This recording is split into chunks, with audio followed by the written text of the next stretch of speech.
Honourable members, please be seated.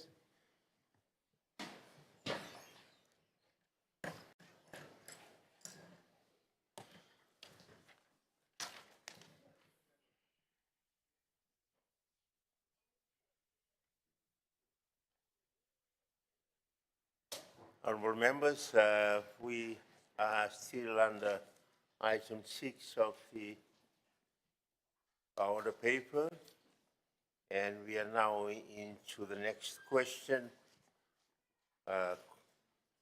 The sixth oral question. I will now call on the Honourable Inosi Kurindrani to ask question 271 of 2025. Thank you, Honorable Speaker, sir. Honorable Speaker, I rise to ask question number 271 of 2025 under my name to the Minister for Fisheries and Forestry.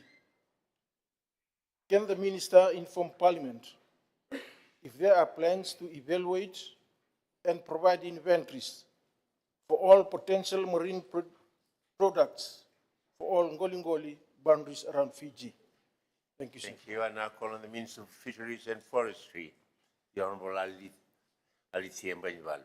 Thank you. Thank you, Honourable Speaker. I thank the Honourable Member for the question. Yes, the Ministry has plans to evaluate and provide inventories for all potential marine products. Honourable Speaker, currently the Ministry, in collaboration with our partners, has developed and reviewed the Fiji fishery resource profiles on the information for the management of 44 most important species group. This includes high value fisheries commodities such as sea cucumber, groupers, coral trouts, and freshwater mussels, to name a few. Naka. Thank you. Are there any supplementary, Honourable Kurindrani? Mr. Honorable Speaker, sir. Supplementary question to the Minister of Fisheries and Forest. Can the Minister enlighten the House on some of the outcomes and success stories of the inventories on fisheries development and conservation programs that has been carried out? Thank you, sir. Honourable Minister. Thank you, Honourable Speaker. I thank the Honourable Member again for his supplementary question.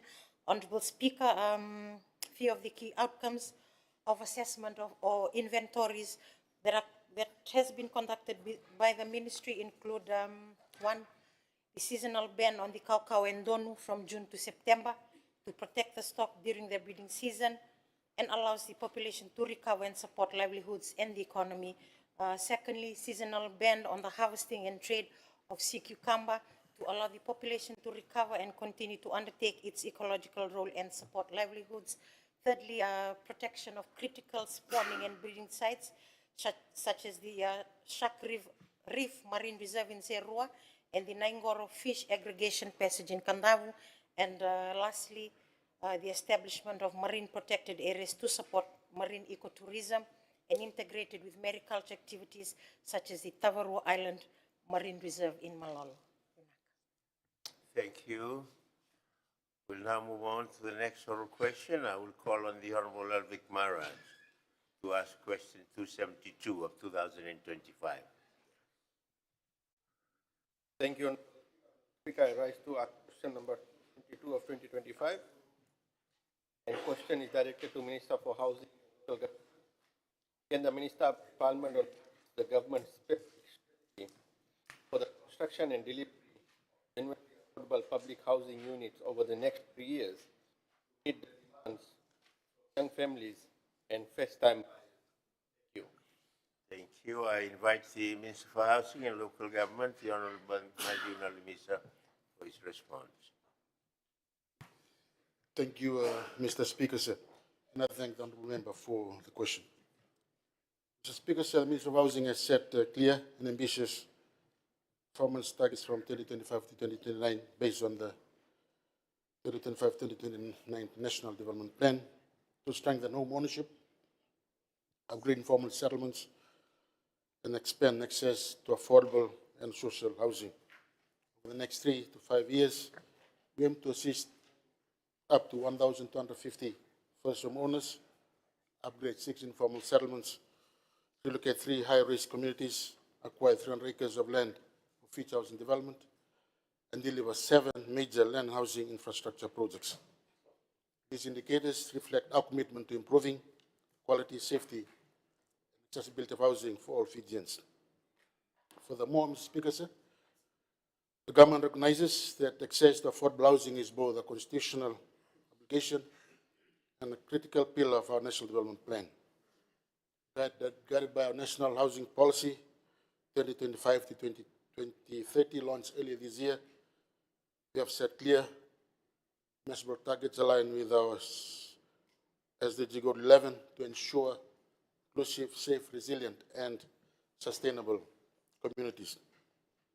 Mr. Speaker, sir, the ministry approach combines new housing projects with Housing Authority, as well as parental board with informal settlements upgrade by the Ministry of Housing.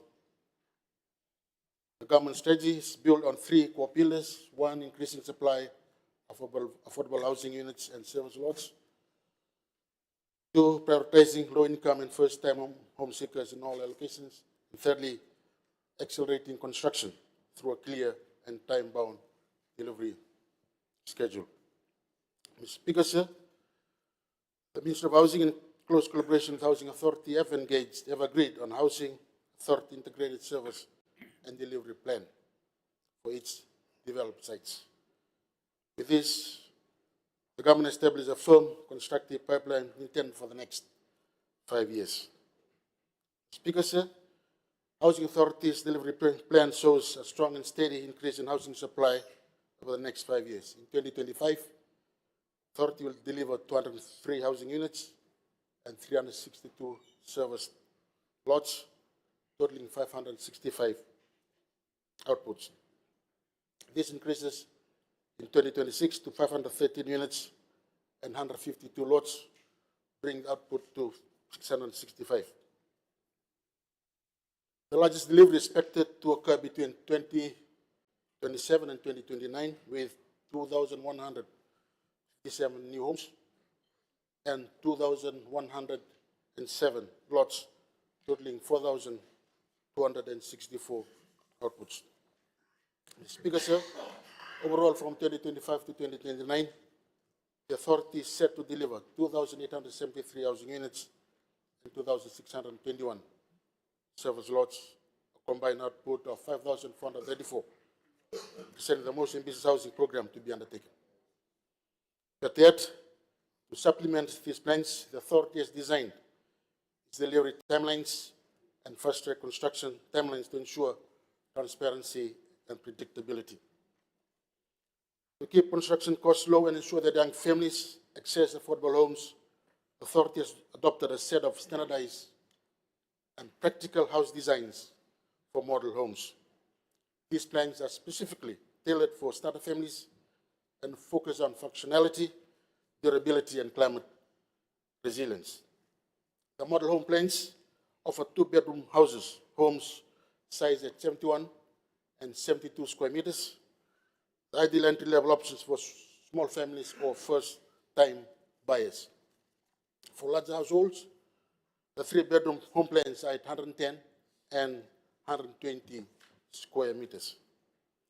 These standard house plans reduce construction time and cost while maintaining quality. They provide sufficient living space for growing families, incorporate energy efficient features, and meet modern resilient standards to withstand Fiji's changing climate conditions. Speaker said these model homes cost are from approximately $140,000 and remain prepayment terms up to 30 years or until terminates for those that wish to finance through mortgage financing with any financing institutions in Fiji. Speaker, I'm also proud to announce that Housing Authority already offering the lowest lending interest rates in Fiji, and also now reduced its interest rates even further, and also with zero deposit. This bold step is aimed at making mortgage financing more affordable, more accessible, and ultimately within the reach of more Fijian families striving to own a home. Mr. Speaker, sir, over the next 3 years, the Public Rental Board will also expand its housing stock to meet the rising demand for affordable rentals, especially in urban areas. This work aligns with the Fiji National Housing Policy 2025 to 2030. And moreover, PRB aims to acquire 60 acres of land and develop 100 new rental units to strengthen affordable housing supply and reduce reliance on informal settlements. By 2027, the board aims to reduce housing stress among low-income households, improving living conditions across its estates, and create stronger pathways for tenants to move into permanent housing. The great approach ensures that housing policy is not only about infrastructure, but also about empowering communities and building capacity for long-term sustainability.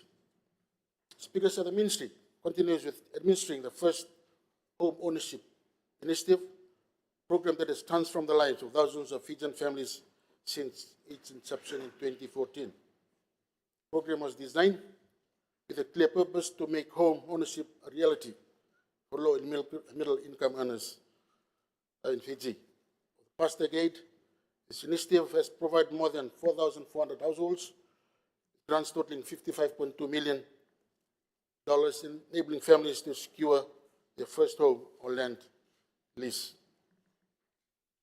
Mr. Speaker, sir, the impact is clear. 1,000 families now have secure homes and many more on the path to home ownership. But we acknowledge the challenge ahead. Demand still outpaces supply. That is why Fiji's the first home ownership initiative will continue to evolve with increased funding, streamlined processes, and partnership with private sector developers to accelerate delivery. The coalition government will remain committed to ensuring first home buyers, especially young families, have access to affordable housing opportunities. We'll ensure that owning a home is not a privilege for the few, but a right for every hardworking Fijian family. Thank you, Mr. Speaker, sir. I thank the Minister, the Honorable Nalu Minister, for his response. Are there any supplementary? I see none. We'll move on to the next question. I call next on the Honorable Lenore Ngirngiri-Tambua to ask question 273 of 2025. Thank you, Mr. Speaker. My question is addressed to the Minister for Women, Children and Social Protection. Can the Minister update Parliament on the proxy means test model and how it will enhance the targeting of support to Fiji's most vulnerable households? Thank you, sir. Thank you. I call on the Minister for Women, Children and Social Protection, the Honorable Shashi Kiran. Thank you, Mr. Speaker, and I thank the Honourable Ngirngiri-Tambua for the question regarding the proxy means test. Fiji's social assistance protection, Mr. Speaker, is designed to provide support in essential services to individuals and households experiencing poverty, vulnerability, or hardship. The system follows a life course approach in ensuring that support is available at different stages of life, that is pre-born, childhood, adulthood, old age, disability, and during periods of shock. So broadly, Fiji's social assistance programs fall into two categories: categorical programs and poverty-targeted programs. So for categorical social protection schemes, which is based on categories of demography, these programs provide support based on demographic characteristics or special vulnerabilities. For example, rather than the household income. So for example, social pension scheme provides a monthly allowance to older persons aged 65 years and above who are not receiving any form of pension. Disability allowance scheme supports individuals living with disabilities to help meet their basic needs. And care and protection allowance provides assistance to provide to children in vulnerable situations, including those on foster care and under the care of their relatives. And then there is a specific food voucher program for rural pregnant mothers that supports pregnant women in rural and maritime to ensure improved maternal nutrition. And of course, the transport assistance scheme aligning to SPS and DAS criteria provides additional support to older persons and persons with disabilities with traveling allowance. So these programs are widely recognized as performing well and providing broad coverage to key vulnerable groups. Then the second category is Poverty Targeted Social Assistance Program, which is the Family Assistance Scheme, its Poverty Targeted Cash Transfer Program, and supports 23,000 beneficiaries. The scheme aims to support households by complementing the existing source of livelihood to ensure a minimum standard of living. Eligibility is determined by a proxy means test, or PMT, and special consideration categories to identify the poorest and the most vulnerable households. The Family Assistance Scheme serves as the safety net of last resort, complementing the other categorical programs by capturing poor households who may not qualify for support under other programs. Currently, under the ministry, 108,000 beneficiaries are benefiting from the two different programs. So if I come to the question, Fiji's social assistance program contributes, of course, to the national vision of reducing poverty, strengthening resilience and ensuring that all Fijians enjoy a basic level of social protection. The current social protection reforms, including the update to the current PMT model and ongoing investments in administrative systems, aim to ensure that programs remain targeted, equitable, and responsive to evolving household needs. Mr. Speaker, the need to update the PMT model has become increasingly urgent. So the PMT currently in use was developed from the 2008-2009 Household Income and Expenditure Survey. Over the past 16 years, Fiji's economy, technology, asset ownership, and household expenditure patterns have changed significantly. As a result, the original $1,400 Fijian eligibility threshold set in 2012 to target the poorest 10% of households no longer reflects today's realities. So to address this, the Ministry has updated the PMT using the most recent 2019-2020 HIS data. The revised PMT uses a shorter and more relevant set of proxy variables and is projected to reduce targeting errors by 7 to 8 percentage points, decreasing errors from 57% to 49% in urban areas and from 65% to 58% in rural areas. While PMT-based approaches worldwide faces some inherent challenges, Fiji's updated model now performs at a level consistent with international experience. Mr. Speaker, I want to emphasize that the PMT is only one part of our hybrid target approach. The Ministry will continue to utilize special considerations, categories for assessment of case such as for nomads, for street dwellers, individuals with chronic illness, and caregivers of persons with disabilities. Consultations with frontline social welfare officers have confirmed that these provisions remain essential to ensure that vulnerable groups who may not meet the PMT threshold still receive the support they need. In the immediate term, the Ministry will implement this updated PMT model and integrate the revised welfare score assessment form into the new integrated beneficiary management system I spoke about yesterday. This system is being developed to strengthen the administration of the Family Assistance Scheme and our broader social protection portfolio.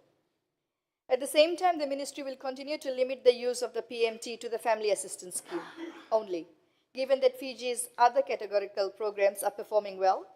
The FAS is designed to catch households who fall through the gaps of the life course social protection flow, and the updated proxy means test will help ensure that this assistance is directed to those who need it the most.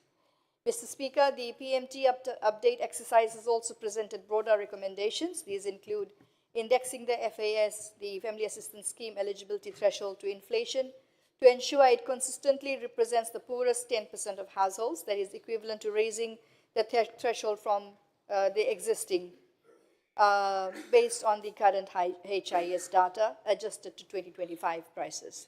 Expanding the categories for special consideration to better capture vulnerable groups that fall outside existing programs, and reassess the existing caseload of households whose situation may have improved through a phased, well-communicated and grievance-supported process. Mr. Speaker, consultations undertaken with the Ministry of Finance, national planning teams, the Fiji Bureau of Statistics, and frontline welfare teams have strengthened the robustness of this updated model and the reform recommendations.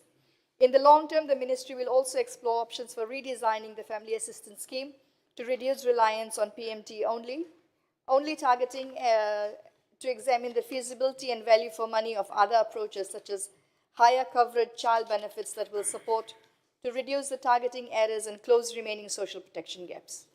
Mr. Speaker, the Ministry also commits to updating the PMT every 5 years in line with the release of new HIS data. This will ensure that the targeting of the Family Assistance Scheme continuously reflects the evolving socioeconomic conditions of our people. The implementation of the updated PMT model is based on more recent and representative household data that will provide a modest and important movement in the accuracy of targeting. Combined with our hybrid approach and future threshold adjustments, these reforms will help ensure that support is increasingly directed to Fiji's most vulnerable households in alignment with the vision of the National Development Plan and the government's commitment to reducing poverty. Thank you, Mr. Speaker. I thank the Minister, the Honorable Kiran, for her answer. Are there any supplementary? Honorable Nath, Vijay Nath, you have the floor, sir. Thank you, Mr. Speaker, and I thank Honorable Minister for the comprehensive answers. My question to Honorable Minister is, what specific challenges has the Ministry encountered in rolling out this model, specifically in rural and maritime areas? Thank you, sir. Honorable Minister. Mr. Speaker, like I said, this at the moment, this proxy means test has been based on the assessment and the HIS data. It is now being implemented. So we're just working towards it. And we have good support systems within the maritime and rural.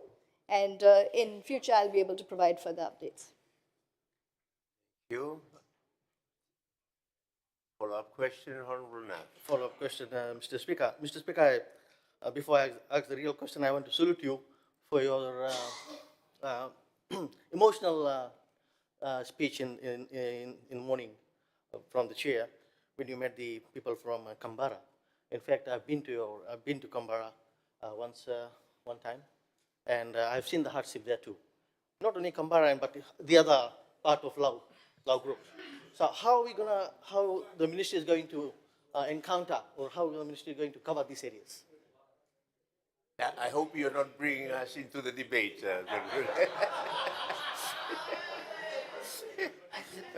Honorable Minister, please. Mr. Speaker, the rural and maritime areas are very well covered at the moment. We have officers who already assess. We process the older persons, the disability, and the child protection allowance across the country. Rural and maritime are not isolated in terms of our service provision. We have DOs, social welfare officers in those areas covering, and largely the money is transferred through the postal services. And we have, continuous monitoring of this. So we don't necessarily have a coverage issue. We do have other challenges. For example, here the money can come into your account very quickly. There it goes through postal services. We do have challenges of, for example, the maritime may not come to supermarkets here. They have their own canteens. But the rural and maritime areas are well covered under the social protection schemes. Thank the Minister. Thank you, Honorable Nath. I will now move on to the next oral question. I will call on the Honorable Chone Usamati to ask question 274 of 2025. Thank you, sir. The question is to the Minister for Health and Medical Services. Can the Minister update Parliament on what health inspectors are doing to ensure that meat sold in supermarkets meets quality criteria? Thank you, sir. Thank you. I call on the Minister for Health and Medical Services, the Honorable Dr. Ratu Antonio Lalmalabo. Thank you, Mr. Speaker, sir, and I thank the Honorable Samati for his question. I'm thankful for this opportunity to update Parliament on the crucial role that our health inspectors play in ensuring that the meat sold in supermarkets and stores meets the established quality criteria. First of all, the role of the health inspectors are stipulated under the Food and Safety Act of 2003 and the Food and Safety Regulations of 2009, alongside relevant codex-based national standards. These laws and standards aim to safeguard public health by ensuring that meat products are safe, wholesome, and of a high quality. And to achieve this, Mr. Speaker, sir, health inspectors engage in a variety of activities, routine inspections of supermarkets and cold storage facilities. Health inspectors from the ministry and the municipal council conduct a schedule and unannounced inspections to verify that all meat products are sourced from approved suppliers, properly labeled, stored at correct temperatures, and displayed in sanitary conditions. Secondly, monitoring meat handling, processing, and display, inspectors check that the meat is handled hygienically, free from contamination, and protected from temperature abuse. This includes verification of expiry dates, packaging integrity, and compliance with hygiene protocols by staff. Also, on the verification of import compliance, for imported meat products, the ministry, through the food unit, ensures that all consignment undergo border verification, including document checks, inspection, and sampling when required. This ensures products entering Fiji meet international safety requirements. They also do sampling and laboratory analysis. When necessary, inspectors collect samples for microbiological and chemical testing to confirm that meat products meet the prescribed standards for safety, quality, and wholesomeness, and also, most importantly, enforcement of actions. In instances of non-compliance, our health inspectors have the authority to take necessary enforcement actions, and this may involve issuing improvement notices, seizing unsafe meat, and suspending operations, or initiating legal proceeding under the Food and Safety Act. And over the last 3 years, from 2023 to March this year,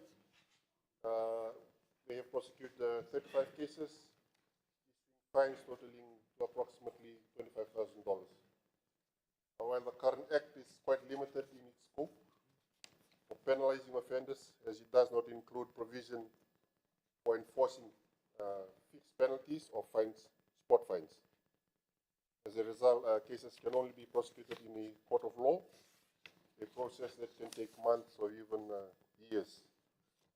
The ministry is currently reviewing the act with the aim of introducing spot fines for these offences.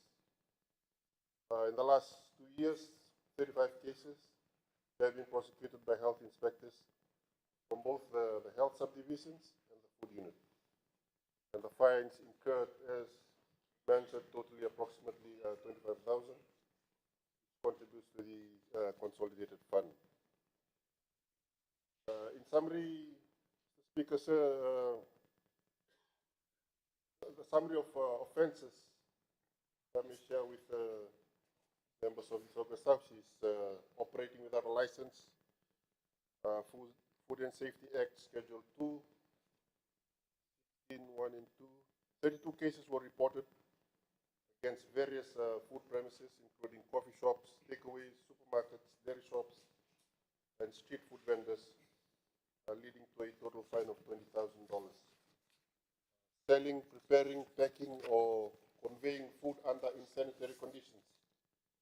3 cases were identified, and further emphasizing the need for stringent oversight and adherence to safety standards in retail and catering operations. And I'm proud to report that within the last fiscal year alone, we conducted inspection of over 2,600 food establishments. These inspections resulted in the issuance of 372 abatement notices and 6 closing orders, illustrating our commitment to upholding health standards. The review of the Food Safety Act, we are finalizing the review process, which are essential to address emerging risks, evolving food systems, and gaps in regulatory enforcement. Furthermore, we continue to enhance our health inspectors training and promote food and safety standards through collaboration with food business operators and public awareness campaign that encourage informed consumer choices. Moreover, we are revitalizing our joint meat surveillance program with the Ministry of Agriculture, enhancing our oversight of meat safety. And we look to the future. We're excited about the new laboratory up in Tamawa, PGCDC, which is set to enhance our testing capacity significantly. And achieving ISO standardization and accreditation is a priority to aim for excellence in food safety testing. And until this is realized, we are grateful for the collaboration with IAS Lab at the University of the South Pacific and the Corneville Lab. And again, we additionally recognize the importance in training of our health inspectors as prosecutors. With support from WHO, we will resume vital training sessions this December, facilitated by the Office of the Director of Public Prosecutions. And our approach for planned surveillance includes integrated surveillance operations, collaborations with local municipalities, Region Commerce Commission, and other stakeholders to strengthen our food safety oversight. And in summary, our health inspectors are fully engaged in a comprehensive strategy to ensure that the meat available in the supermarket meets rigorous and quality criteria. And we remain committed to protecting public health and ensuring the highest standards of food safety. Thank you, Mr. Speaker. And I thank the Minister, the Honorable Dr. Ratul Lamalavu, for his response. Any supplementary, Honorable Sharma, I recognize. Thank you, Honorable Speaker. Thank you, Honorable Minister. Can you just elaborate a bit more on the sampling and frequency of the inspection for the meat for cross-contamination and temperature abuse? I'll give you a scenario where some supermarkets, to save cost, would turn off their freezers. And, the meat would defrost in the morning, they would turn it on. So how would the ministry find out these types of practices? Thank you. Honorable Minister. Thank you, Mr. Speaker, and I thank the Honorable Sharma for his supplementary question. Usually they do it on a case-by-case basis, but most of the time they go out of surprise to the shops and supermarkets, and they usually try and target situations such as when there is inconsistent power supply throughout the country. That is when they do most of their spot checks in the various supermarkets, not only within the ministry, but in the municipal council as well. That's something that we work closely together. But in overall, they continue to do unscheduled checks whenever it's needed. Thank you. We'll now proceed to the last oral question for the day. I will call on the Honorable Ilyas Abanawalu to ask question 275 of 2025. Thank you, Mr. Speaker. Sir, I rise as question 275 to the Minister of Agriculture and Waterways. Can the Ministry update Parliament on how the Ministry is addressing the detection of fruit fly in Niue Island in the Assau Group? Thank you. And I call on the Minister for Agriculture, the Honorable Thomas Itunamola, for his response. Thank you, Honorable Speaker. Honorable Speaker, sir, I also wish to thank Honorable Banawalu for raising this question regarding fruit fly situation in the Assau Group. Honorable Speaker, sir, the fruit fly Bactrodacira facilis is a native of the Tongan Island groups and a significant agricultural pest known for its ability to invest a wide range of fruits and vegetable crops. Adult females lay their eggs inside vegetable and ripening fruits. The developing larvae feeds on fresh, causing internal damages that leads to premature fruit rot, and reduces market quality and substantial post-harvest losses. Because of its high reproductive rate and inability and ability to spread quickly across regions, this fruit fly poses a major threat to commercial growers, especially in monitoring quarantine measures and chemical or biological control strategies. Honorable Speaker, so the infestation of this fruit fly is a major concern as it has potential to negatively impact food security, reducing yields, farmers' income, disrupting trade and creating long-term economic challenges to the agriculture sector. Honorable Speaker, sir, I wish to inform this August House and the public that Biosecurity Authority of Fiji has confirmed the presence of this fruit fly on several islands within the Mamanuca and their subgroups. This detection follows routine surveillance activities carried out as part of our ongoing commitment to closely monitoring the spread of the infestation and also to safeguard Fiji's agriculture sector and the natural ecosystem. The Honourable Speaker, sir, while the identification of this pest is a matter of concern, I want to assure the public that the Ministry, together with BEF, has activated a biosecurity emergency operation protocol to contain and manage the situation. Our teams have been conducting intensive operation in all affected areas, and this includes intensified field surveillance, targeted trapping using lures, alongside with protein-based spraying, which attracts and suppresses both male and female fruit flies, continuous field assessment, and continuous monitoring to ensure that any remaining fruit flies activities is rapidly identified and addressed, and community engagement to minimize the risk of further spread. I am pleased to report that the latest result show a significant and consistent reduction in trap catches across the islands. This is an important indicator.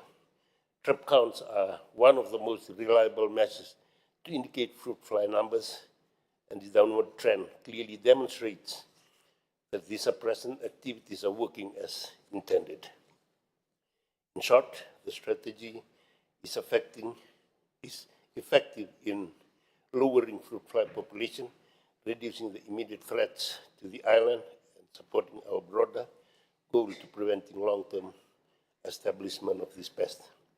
Honourable Speaker, sir, movement control on host fruits remain in effect to reduce the risk of spreading fruit flies into other islands. At the same time, ongoing community awareness efforts, particularly within the village leaders and resort operators, help ensure that everyone understands and follow these restrictions. These combined strategies aim to contain the fruit fly effectively, and they will be reviewed regularly to determine whether they are achieving the desired outcomes and to decide if any adjustment are needed. Honourable Speaker, sir, our immediate priority is to safeguard not only Anuia Island, but also Fiji's fruit and vegetable sector, maintaining market access to our export and ensure the livelihood of farmers are not adversely impacted. We are collaborating closely with the local communities, industry partners, and regional biosecurity experts to put effective control strategies in place. I urge residents and visitors in the affected area to cooperate fully with biosecurity officers and to adhere to any movement restriction or guidelines that may be introduced as part of the response effort. Public awareness, materials, and support will be provided to ensure everyone is informed and able to consider containment effort. Honourable Speaker, sir, a biosecurity emergency declaration will be issued soon. This will give Biosecurity Authority of Fiji urgent and expanded legal powers to eradicate and control the fruit fly in Fiji. Once declared under Section 77 of Biosecurity Act 2008, the Minister, on advice from Biosecurity and in consultation with the National Disaster Management Council, can designate areas as biosecurity emergency zones. This empowers BEF to enforce strict movement control, prohibiting unregulated transport of potential infested fruits, plant materials, machinery, and equipment. Biosecurity officers can enter private lands to assess pest presence, and BEF can also inspect vehicle or equipment and bring in additional staff to support response effort. The declaration typically lasts for 6 months unless extended and violating BEF directions under the declaration can carry legal penalties. Honorable Speaker, sir, while the operation is continuing, this result should provide confidence to this August House that the strategy is sound and the response team are performing exceptionally and the measures put in place are delivering the desired effect. Continued vigilance will remain essential, but the control trajectory is strongly positive. I thank all the stakeholders for their cooperation and assure the nation that we are taking all necessary steps to manage this pest and safeguard Fiji's agriculture sector. Now I leave. I thank the Minister, the Honourable Tunambuna, for his response. Supplementary, Honourable Manawalu. Thank you, Mr. Speaker, sir. Supplementary question to the Honourable Minister. Has there been other threats to the insect infestations in this agriculture sector recently? Thank you, sir. Honourable Minister. Well, Speaker, sir, we had earlier in the year also an outbreak of fall armyworm, which affected our maize crops. But again, BEF and the Ministry also employed a very effective control program that reduced the impact of fall armyworm and reduces losses to the crop and also revenue and income. Now, sir. Thank you.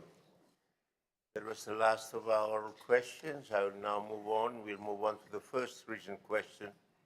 I now call on the Honourable M. Chan to ask his written question. Thank you, Mr. Speaker. Sir, I rise to ask question 276 of 2025. The question is to Minister for Education. Here, I call on the Minister for Education, the Honourable Senator Rondro. Thank you, Honourable Speaker. I submit the written response according to the standing orders. Thank you. Question is answered, and please hand it over to the Secretary General. Thank you, Honourable Minister.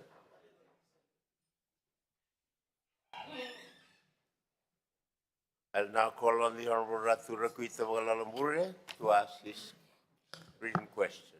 Thank you, Honourable Speaker. Question 277 of 2025 listed under my name. The question is directed to the Honourable Minister for Public Works, Meteorological Services and Transport. Thank you, sir. Thank you. I now call on the Minister for Public Works, Meteorological Services and Transport, the Honourable Ro Filipe Tusoau. Thank you, Mr.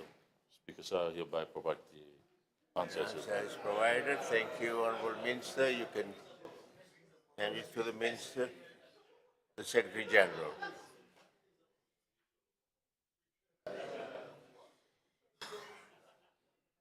For the third written question, I call on the Honourable Tony Usmati to ask his written question.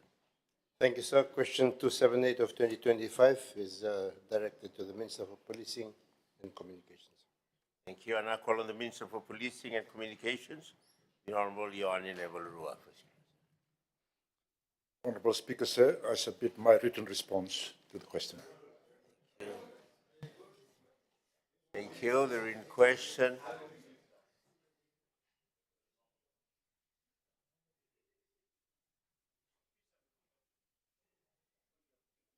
Thank you, Honourable Minister. If I may say so, this is one of the most efficient part of our proceedings, a written question. Thank you. We'll now move on to the next item, Secretary General. Consideration of bills. And I'll call upon the Minister for Housing and Local Government, the Honourable Matthew Nalumisa, to move his motion.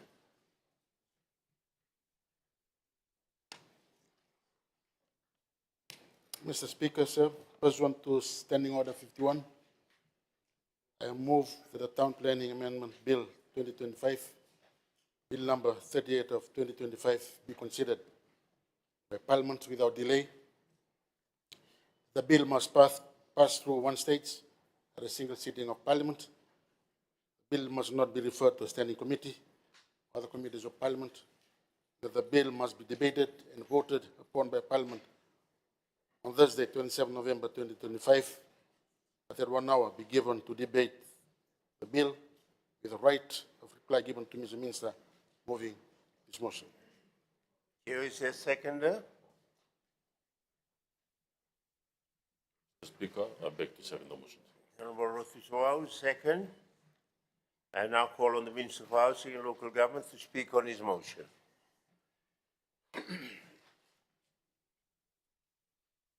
Thank you, Mr. Speaker, sir. Mr. Speaker, sir, this amendment bill will harmonize our development approval process. It links the Town Planning Act with the Public Health Act.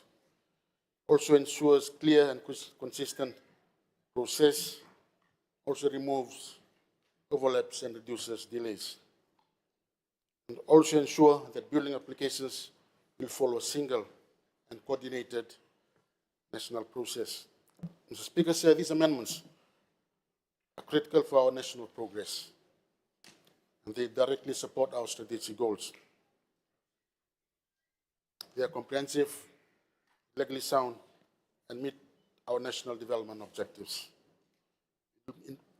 Improve coordinations across ministries and also boost stakeholder engagement. Therefore, accelerating this bill is not just procedure, it is a strategic necessity. It enhances governance and service delivery for all citizens. These proposed amendments introduce some very important changes, and they demand our immediate attention. Section 7, Mr. Speaker, says strengthens our development approvals. It mandates the Director of Town and County Planning's consent. Also includes input from agencies like Ministry of Environment as well as Water Authority. The amendments to Section 7 that will allow for the application of the Act to areas outside of town boundaries. Also, it covers development outside of town boundaries. Critically, Mr. Speaker, so the building permit approval system transition is vital, and this amendment bill will allow for the operationalization of the system. I'm expecting to do a soft launch of the system in December 2025. Also expect all councils to migrate by 20th of February 2026. Therefore, Mr. Speaker, fast tracking this bill is essential, and it activates these critical systems and also streamlines developments and safeguards our environment. Also ensures modern service provision across our nation. And thank you, Mr. Speaker. I thank you for the opportunity to present the motion before the House. Thank you. Honourable members, the floor is now open for debate on the motion. At the end of the debate, the mover will exercise his right of reply. Are there any intervention and contribution? I see none. In which case, I'll call the Minister for Housing for his right of reply. Thank you, Mr. Speaker. I have no further comments on this particular bill. Thank you. Thank you. Well, the Parliament will now vote. The question is pursuant to Standing Order 51 that the Town Planning Amendment Bill 2025, Bill number 38 of 2025, be considered by Parliament without delay, that the bill must pass through one stage as a single sitting of Parliament, the bill must not be referred to a standing committee or other committee of Parliament, and that the bill must be debated and voted upon by Parliament on Thursday, 27th of November 2025, but that 1 hour be given to debate the bill with the right of reply given to the Minister for Housing and Local Government as a member moving the motion. Does any member oppose the motion? As no member opposes, the motion is agreed to unanimously.